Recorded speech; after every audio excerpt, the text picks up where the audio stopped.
நாம மட்டும் இல்ல, வளர்ச்சி பணிகளுக்கு கடன் வாங்க அனுமதிக்கணும்னு கேரள அரசு உச்ச நீதிமன்றத்தோட படியேறி இருக்கு. வறட்சி நிவாரணம் கேட்டு கர்நாடகம் வழக்கு தாக்கல் பண்ணியிருக்காங்க.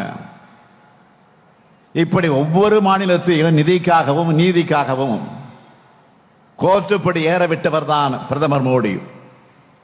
அதனால்தான் சொன்னேன், மோடியின் கண்ணீர் அவரது கண்களே நம்பாது. அப்புறம் மக்கள் எப்படி நம்புவாங்க? இப்ப புதுசா ஒரு பேட்டி என்கிற பேர்ல ரீல் சுத்திட்டு இருக்காரு. நேத்து கொடுத்த பேட்டியில பிரதமர் மோடி சொல்றாரு, தமிழ்நாட்டில் திமுகவுக்கு எதிராக எதிர்ப்பலை வீசுதான். திமுகவுக்கு எதிராக எதிர்ப்பலை வீசுதான். இதை பார்த்து நமக்கு சிரிக்கிறதா இல்ல பிரதமரோட பகல்காரன் நினைச்சு அவர் மேல பரிதாபப்படுறதுன்னு தெரியல. பிரதமர் அவர்களே, இன்னும் எத்தனை வருஷம் ஆனாலும் தமிழ்நாட்டில் பாஜக வளரவே முடியாது. நாடு முழுவதும் பாஜக ஜெயிச்ச 2014 2019 தேர்தலிலேயே பாஜகவை ஓரங்கட்டின தமிழ்நாட்டு மக்கள். நாடு முழுக்க நீங்க தோக்கிறது உறுதியாக இருக்கிற இந்த தேர்தலில் உங்களுக்கு எப்படி ஓட்டு போடுவாங்க?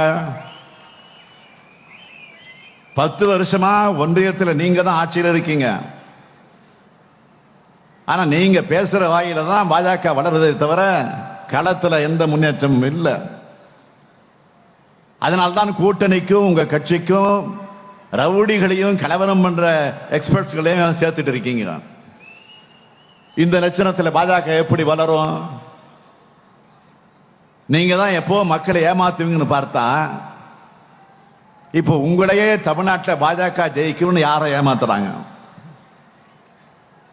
அடுத்து இன்னொரு பைய சிரிக்காம சொல்லியிருக்காரு பிரதமர் மோடி. காசி தமிழ் சங்கத்துல உத்தரப்பிரதேசம் போன நம்ம மக்கள் அங்க நடந்திருக்கிற வளர்ச்சியை பார்த்து ஆச்சரியப்பட்டாங்களாம். அதுக்கு யாரை கூட்டிக்கிட்டு போனாங்கன்னு தெரியல. ஆமா, நாம நாளிதழில் படிச்சு ஆதங்கப்பட்டது ஊபி முதலமைச்சர் யோகியினுடைய சொந்த தொகுதியான கோராக்பூர் மருத்துவமனையில் ஆக்சிஜன் சிலிண்டர் இல்லாம 60 குழந்தைகள் இறந்து போயிருக்கு.